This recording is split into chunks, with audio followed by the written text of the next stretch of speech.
Canadians. Who are you? I'm her father. Thanks a lot, and My name's Robert, by the way. A little taller than they are, so. As was mentioned, I'm with the Council of Canadians, and I'm the local chapter president or chairperson. We've got about 70 different chapters across Canada working on a whole host of issues.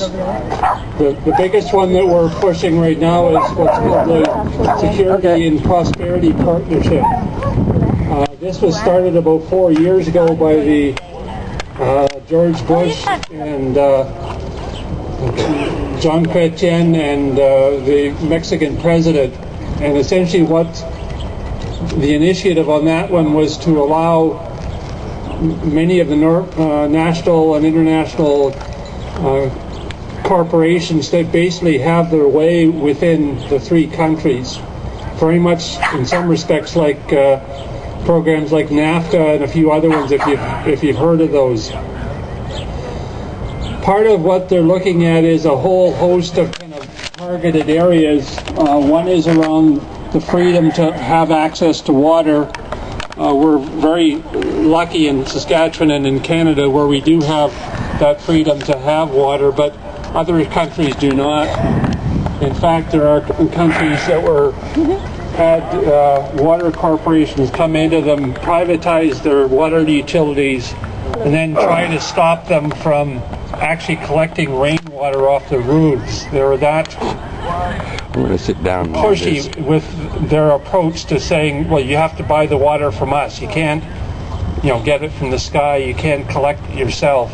Thankfully, they've been pushed back on many of those fronts, and people now have, in many cases, access to water. But unfortunately, in addition to that, you've got all of the people that don't have access to fresh water. Many of the countries around the world are having to dig water out of ponds and other puddles, those types of things, so that they don't have access to. And again, many countries, many individuals are trying to give them that access to that fresh water. The other thing that the Council of Canadians has been pushing is an actual inclusion of this in the Declaration of Human Rights. When the Declaration was put together in 1957, people didn't think we had to have water as being a right by humans. We figured there was lots of it out there that we figured that no one would stop someone from getting access to that water. And so right now, a number of groups and a number of individuals across the world are trying to push and get the United Nations to include that.